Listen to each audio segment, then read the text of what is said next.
Ассалаумағалейкум құрметті көрермендер, Тұлға арнасына қош келдіңіздер. Біздің бүгінгі тақырыбымызды бастамас бұрын біздің арнамызға міндетті түрде жазылып, қоңырауды басып қояйық.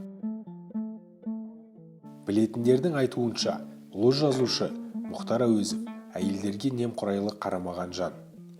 Мұхаңды жақсы көрген әйелдер де аз болмаған сияқты. Бұл бір үлкен шығармаға жүк боларлық тақырып. Мұхтар Әуезов өмірінде 3 рет үйленген.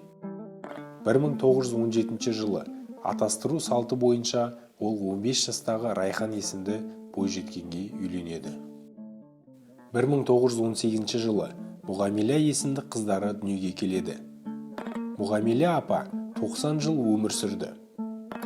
Ал Шоқан есімді баласы ерте қайтыс болып кеткен.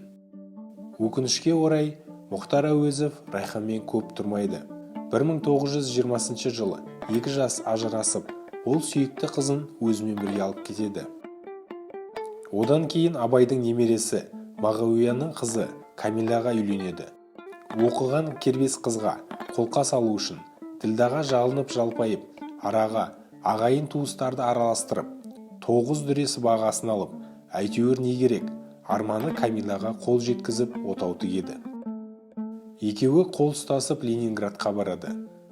Ленинградтың ауа райы Камиланың денсаулығына жаға қоймағандықтан Мұхтар оны елге жібереді. Камиладан Мағрипа, Зере атты 2 қыздары болып, олар жастай шетінеп кеткен.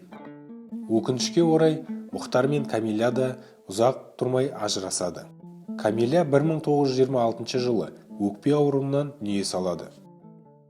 Мұхтар Әуезов Ленинград мемлекеттік университетінде оқып жүріп, болашақ әйелі Валентина Николаевна Кузьминамен танысады.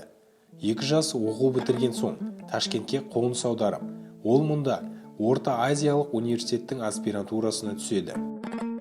Осылайша бұл некеден 1929 жылы Лейла есімді қызы, ал 1935 жылы Ернар есімді ұлы дүниеге келеді. 1937-38 жылдары репрессиядан кейін Мұхтар Әуезов Фатима Ғабитовамен бас қосады. Фатима Ғабитова Мұхтарға Мұрат есімді ұл сыйлайды. Өкінішке орай, Мұхтар Әуезовтың балаларының ішінде қазір Мұрат Әуезовтың ғана көзі тірі. Мұхтардың үлкен ұлы Ернар Әуезов биология саласында үлкен жетістіктерге жеткен ғалым. Ол бүкіл ғұмырын Қазақстан табиғат қорғау жөніндегі жұмыстарға арналған. Ол сонымен қатар әкесінің жазушылық қасиетін бойына сіңіріп, Алакөлде табылған реликтік шағала жайлы жоғары көркемдік эссе жазған. Ал Мұхтар Әуезовтың қызы Лейла тарих ғылымдарының докторы, ғалым болған.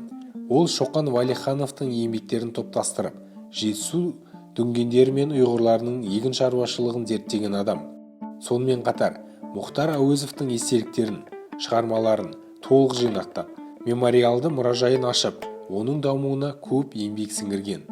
Айта кететіні, Лейла Әуезова Дінмұхамед Қонаевтың інісі Асқар Қонаевқа тұрмысқа шыққан. Ал Мұрат Әуезов мәдениеттанушы ғалым, дипломат, мемлекет және қоғам қайраткері ретінде қалыптасты. Ол да Мұхтар, Ернар Әуезовтардың мұраларын насихаттау мен қайта басылып шығу жолында көп еңбек сіңірген. Мұхтар Әуезовтың балалары мен немерелері де ғылым жолын қуып, тіл зерттеу, қазақ мұраларын зерттеумен айналысады. Осымен біздің шығарылымыз аяғына келіп жетті. Келесі шығарылымдарды жіберіп алмас үшін біздің арнамызға міндетті түрде жазылып, қоңырауды басып қояйық.